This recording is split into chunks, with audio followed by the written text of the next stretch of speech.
Welcome back to Scale Model Kit Review Studio, and welcome back to part 2 of the Rings of Power Galadriel paint up. And this time I'll be working on her armor and the leather. And you can see this is my prep for the armor. Did a base coat of the opaque black by Wicked Colors, mixed with some VLS clear gloss 4050 and some 4021 reducer. I let it sit for about 10 minutes, and then I sprayed her armor with that gloss black. And then of course the color I want to use for the silver for the armor itself is the Wicked Silver 0351, and I'm using my trusty airbrush, Badger Patriot 105 airbrush with a Mac valve on the air hose below it. Around 15 to 12 psi, very light coats here. You'll see here as I apply, I'm going to build up the silver metallics on her armor. I used a Faber-Castell art eraser, which is like a putty, to mask off her ponytail. That stuff works great. You could also use silly putty for this. And as you can see here, this silver, I think in the past I added a little bit of blue to it, maybe some purple to it, because it's not the true silver from the bottle, but I like it. I like the look that it gave me. These Creatix Wicked Colors are very durable. After they dry very hard, and you can rub your finger across it and you get nothing off on your finger. So it's very durable metallic to use, and that's why I really like the Wicked Colors. If you've never used the Creatix Wicked Colors, I highly recommend them. You probably want to purchase the whole line of them because they are fantastic. And you can see here, just lightly going here with it. Now I could have went with a gloss gray or a gloss white, but I wanted my metallic to be a deeper color with the black. And of course I did add the gloss to it, the UVLS clear gloss to the opaque, not the opaque, but the Wicked Color silver, and it really popped.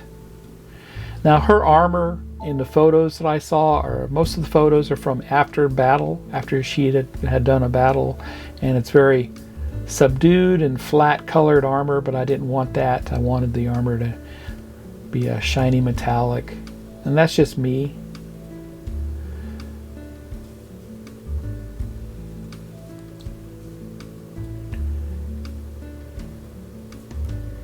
And I went around just to make sure, I wanted to make sure everything was airbrushed the way it needed to be before I removed that putty that's on her ponytail. Because once that's off, I don't want to do it again. So,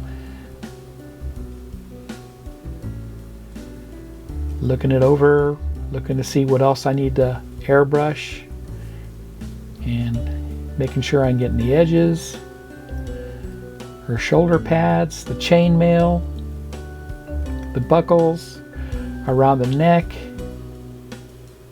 down inside, behind the armor, around the neck area. But I love the way this airbrushed. No problems at all with it. Now pay attention to this, and I'm going to tell you, once you use that airbrush to spray metallics, you want to do a thorough cleaning of the airbrush. You want to take it apart, clean the needle, clean the nozzles. I use a sonic cleaner for that. For the small parts, I put them in a sonic cleaner. You don't want to have any residual metallics inside of that airbrush whatsoever, because when you go to spray a solid opaque color, you're going to get metallics out of it. So make sure you do a thorough cleaning of your airbrush. Now some folks actually put aside certain airbrushes for spraying metallics, and I should probably do that myself. I have around 25 airbrushes or more, and I can do that. I can go ahead and label them as metallic only and use them just for that. But in this case, I haven't done that yet. But I plan to do it when I have my new studio set up. I'll have access to all my airbrushes a little easier. But there you go. I thought the color turned out really nice. And like I said, once it's dry, it's very durable.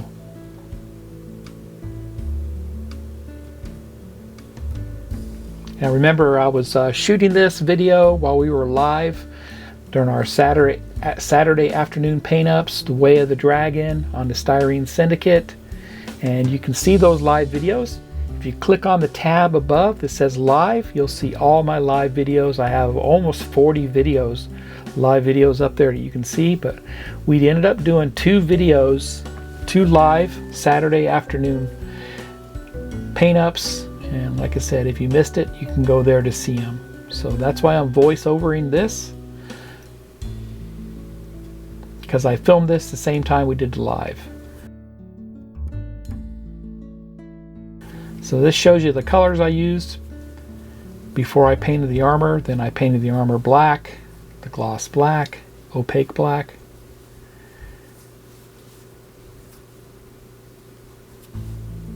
And there you go. Now I'm going to go ahead and remove the Faber-Castell eraser putty there. Comes off very easy. And I just thought I'd just show you the process here. Once I got all the putty removed, I noticed that there were some areas that I didn't get with the airbrush because the putty was covering them. So my metallic was in a mixing cup and it was still wet in there. It was still available, so I just could go in with a paintbrush and touch up those metallics along, you know, next to her ponytail. So that worked out great. No problems whatsoever. I was able to have that metallic available to do any other touch-ups I may have needed to do. But in this case, it was mainly around the ponytail. There were some touch-ups I did later on around the cross on the center of her armor.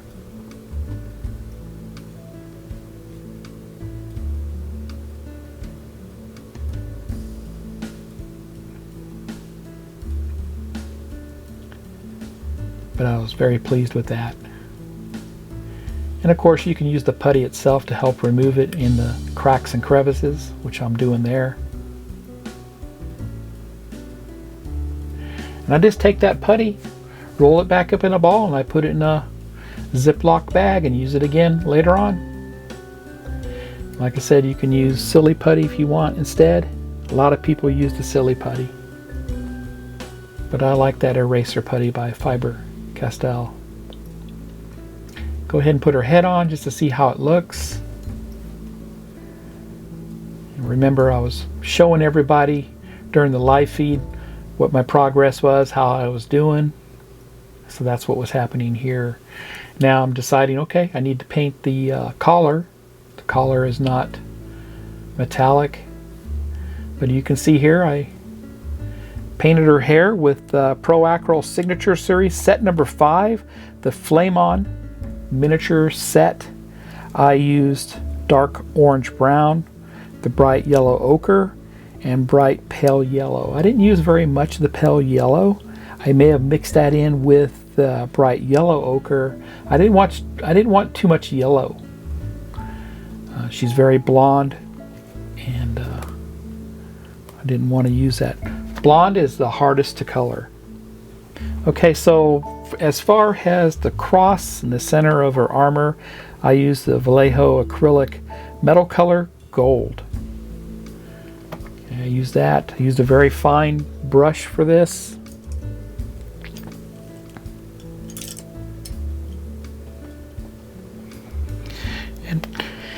And the fine brush I use for this is a 3-0 round. This is a Jerry O or a Jenny O paintbrush.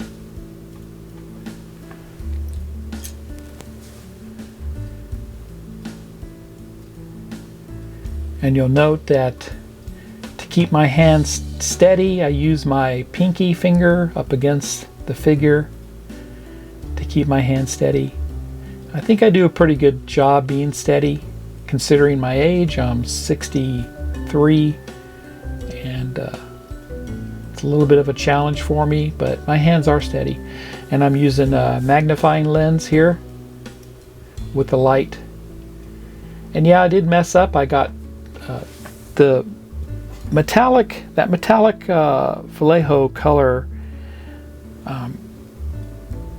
really flows. You got to be careful with it. So I'll show you what I do to fix that, because I did get some bleed over of the color onto her armor. In this case, I went ahead and grabbed some toothpicks, the Diamond toothpicks, really sharp toothpick. Put it in your mouth, get the tip wet, and then scrape away the color you don't want on there. I did that several times. And this only works while the paint's still wet to remove any excess paint. And then I did a little touch up again with the Wicked Silver, because I still had some in the paint cup. And you'll see that here. So I was able to touch up the cross with the Wicked Silver. Worked out great. You couldn't even tell I did any touch-ups when I was done.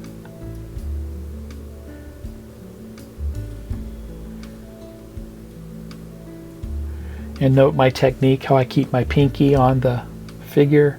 Sometimes that pinky slips, and that's when colors go everywhere. So I'm not perfect.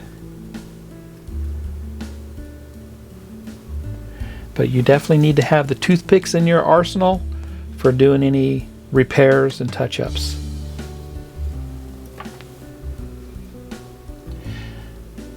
Back to painting the gold. I'll speed it up here. We'll go through the process here of very time consuming, because this is three-dimensional on her armor, and your eyes focus on it anyway when you're looking at her, so you want it to look good. I could have gone with multiple colors of the gold, but I thought that this looked good. The natural light hitting it gave it its highlights and shading just on its own, so I didn't have to paint in those. I could have, though.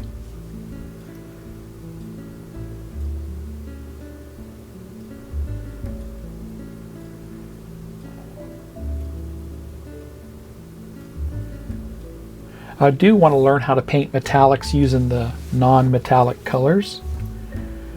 That's something I need to learn still. So for now, I'm just using metallics.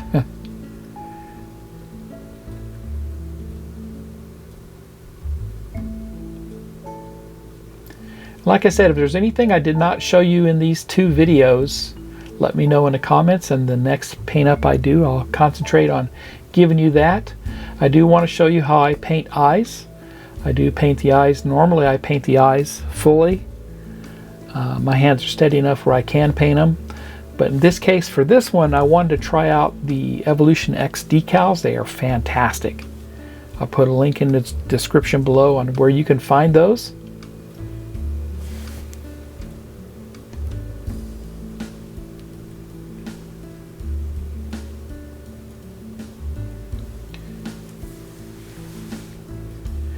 And I was looking at the buckles. They don't need to be painted a different color. They're actually the same color as the armor. But there you go. That's what it looks like so far.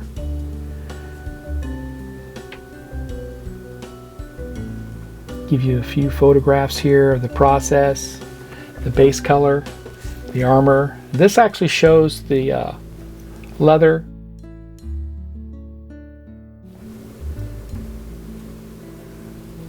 But there you go, close-up of the cross. Now I'm using the black brown for her collar, and I just brush painted it, very smooth. No issues whatsoever with using that. used a little bit of a bigger brush for that. I used my #1 brush, Motolata brush, and I believe it is a sable brush. And all my brushes I take care of. I use a good soap on them. The soap I use is the Masters Brush Cleaner and Preserver. Been using that for years. Monument Hobbies makes their own brush cleaner, but I do recommend you, when you're done painting for the day, go back in there and clean all your brushes with the soap and preserver. Your brushes will last a lot longer for you.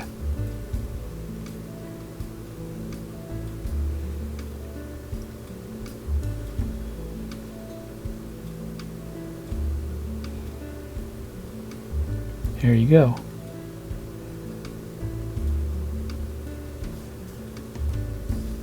And that's what it looks like. Overhead light on, you can see what that looks like.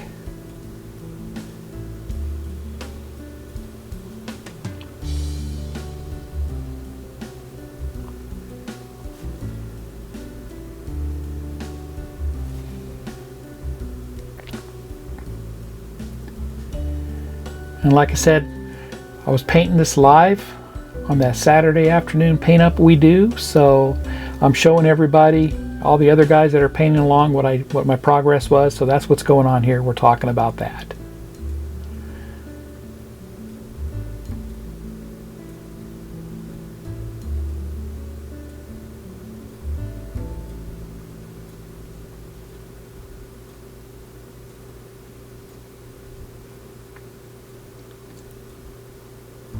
And I'm going to go ahead and paint the center of a cross with Monument Hobbies Silver.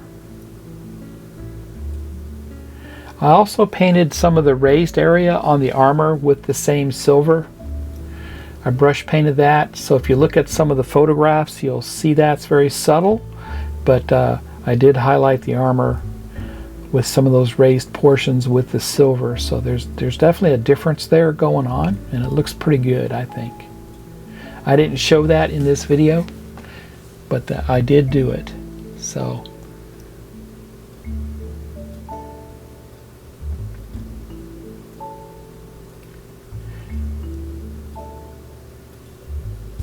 now's a good point. Go ahead and subscribe to my channel if you're not subscribed, and smash that like button.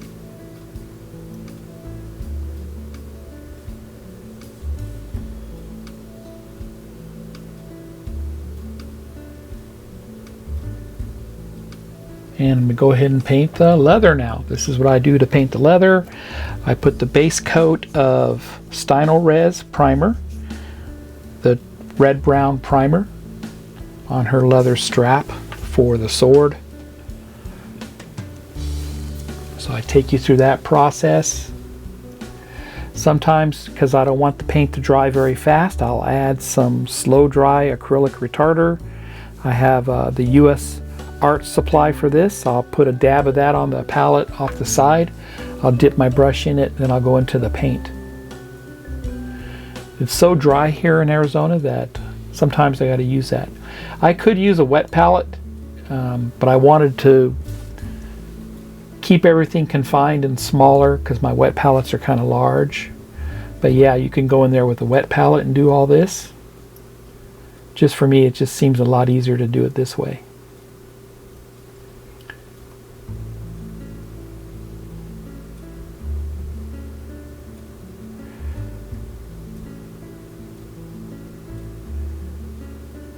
Okay, so that's just the base color for the leather I'm doing. Don't forget, you also have some leather on the scabbard that will be mounted on her back. So it was painted the same way. I did not show it in the video.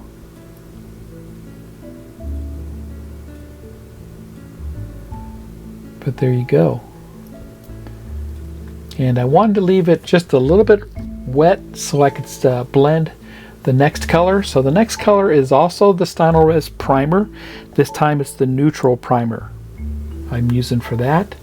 And that's to do some of the edges, cracks, and such.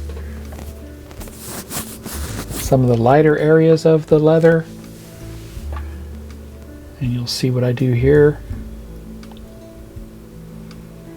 Going along the edges and the crack areas. I'll go back in with the red brown and blend that a little bit more a little bit later here. You'll see that. I get this technique from Gilbert Mondragon over at the Styrene Syndicate. He was the one who showed me how to paint leather. So remember, this is just the base color. Lots of layers will be going on here to give us that leather look. And I'll use inks for that in this case, but you can use oils also, because oils are really good for blending. But in this case I used inks. Liquitex inks, the acrylic inks. And I'll show you the colors I use for that here in a little bit.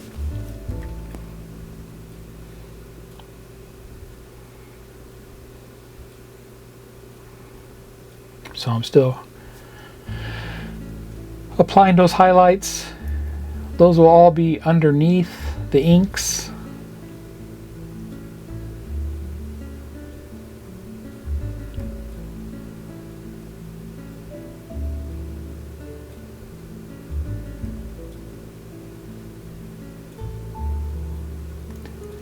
Okay, use my finger to kind of smooth things out. And like I said, go back in with the red brown to kind of blend everything again on top of those neutral colors. And sorry that's off camera there, but I'll bring it back in. There you go. So just trying to blend it some. But really the inks are going to hide a lot of that when I start applying those. And I want to make sure this is dry before I put the inks on them. So I got a blow dryer and dried everything before I applied the inks.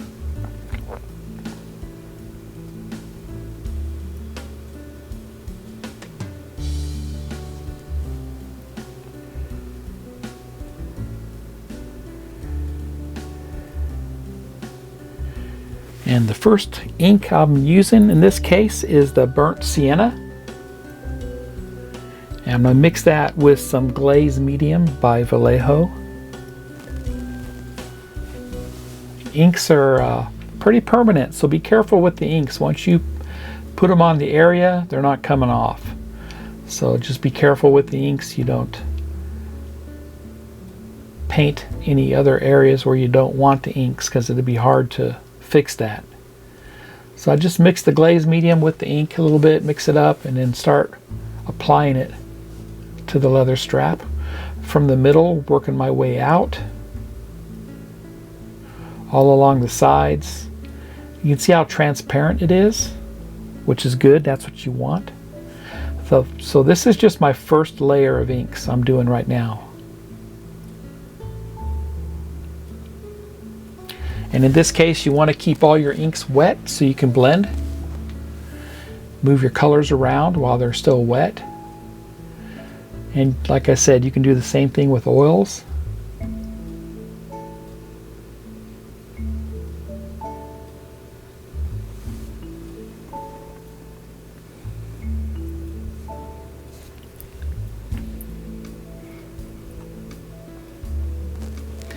Then I get the burnt umber, and I'll apply that to the burnt sienna. So a little bit of a blending coat here with that. This is a little bit darker. And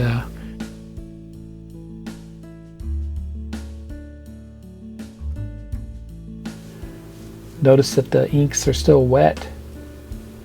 And I'll apply this from the center, working my way out.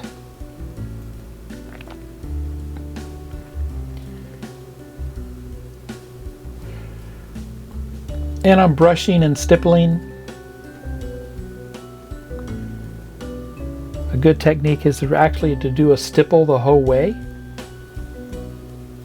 but I wasn't very patient to stipple everything. I went ahead and brushed, but it really didn't matter in this case. But stippling is the best technique for applying the inks here.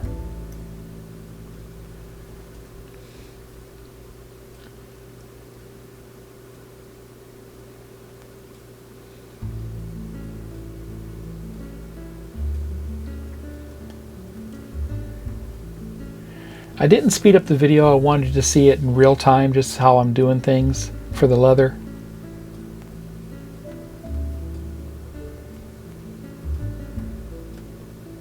Going along the edges, along the sides, trying to hide those highlights with the ink.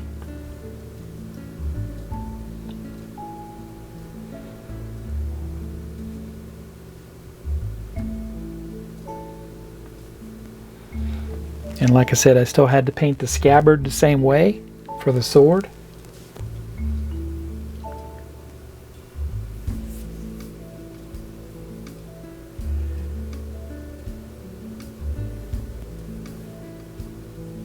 There you go.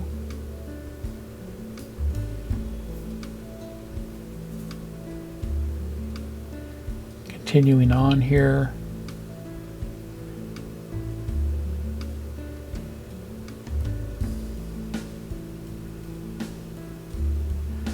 Speed it up a little bit so you can kind of see what I'm doing here, but it is a little bit time consuming. And you'll notice that the ink does dry glossy, so you want to do a matte finish on it. I use the Vallejo matte varnish for that.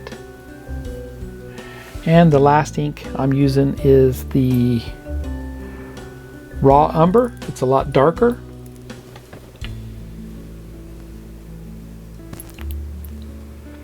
Make sure you mix up your inks really good. I got some agitators, some glass agitators. I put in all my inks so you can shake them up really good. All the pigments like to settle towards the bottom on those inks. So do a good shaking there.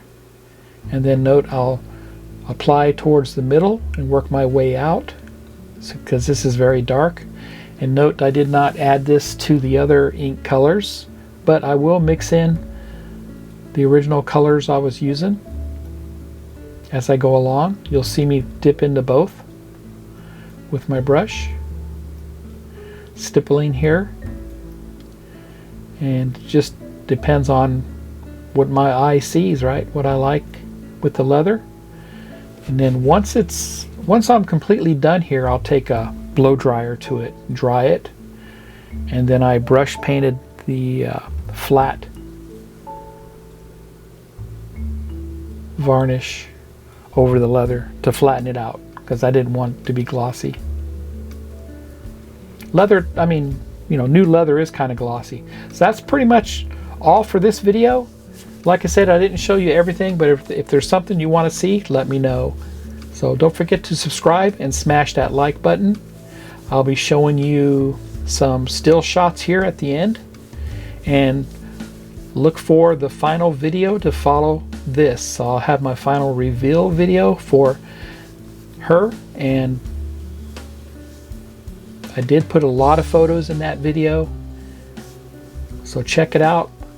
Don't forget to subscribe and smash that like button. I appreciate everybody who does subscribe to my channel. Thank you all for watching. Don't forget the live videos that are found in the live tab up above.